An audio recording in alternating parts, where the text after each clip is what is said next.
I should just leave, right? Is there any... Let me keep it a $1.50 with you guys. Wait, let me try that again from the start. I'm gonna keep it a $1.50 with you, everybody. Everybody you meet in this game is a snake. You can't trust anybody. They're all out for your blood points.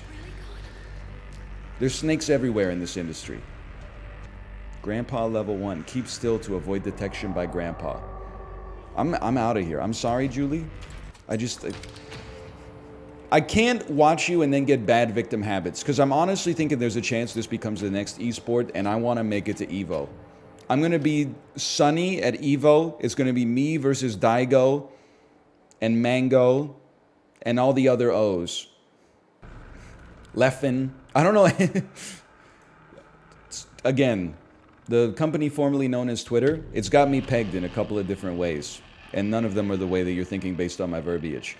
It thinks I love the National Basketball Association, which I'm learning to. I am learning to.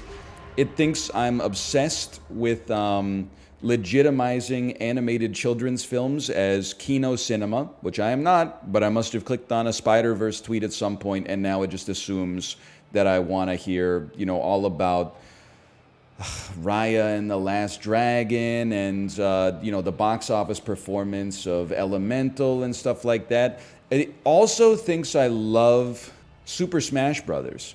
And I suppose in some ways I like Super Smash Brothers, but I'm not tuned into like the Melee competitive scene at all. But it serves me competitive Melee tweets 25 times a day. Like now I have to have an opinion on, is it okay to rope your opponent?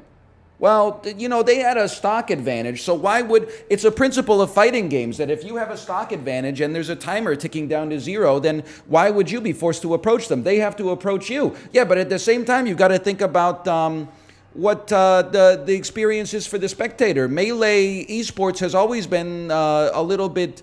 it's on its last legs or something like that. I don't really know. I'm not trying to offend anybody, but... At the same time, you know, it's we've got to entertain the audience. Otherwise, the audience will leave and start watching Valorant. You're part of the discourse? Well, I just think it's funny that everybody's... Now we've got... First off, 5 years ago, everybody was talking about maybe we should ban Jigglypuff because HBox's Jigglypuff is so dominant that it makes the competitive meta not enjoyable to watch. And now HBox is out here saying we got to ban Steve from Ultimate because Steve is making the competitive Ultimate scene too boring to watch. Like, it's just... I don't know what's going on, man. I don't know what any of these things are, but I get served the tweets like 100 times a day. I don't think I've ever seen one... it's not an anti-melee thing. I don't think I've ever seen almost any esport except for that like one summer that I was like in the competitive Dota. And then I got married.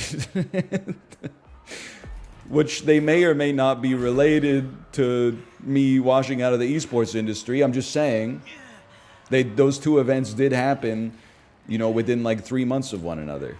I had to make a choice. Men, in front of you, there are two paths. Who was your favorite Dota team? I mean, you gotta remember, I'm old as dirt. I think I was always rooting for Na'Vi because they had Dendi. And I enjoyed Dendi's troll tactics. Like, for example, doing a Vengeful Spirit swap to place an opponent on an island where they could no longer escape from.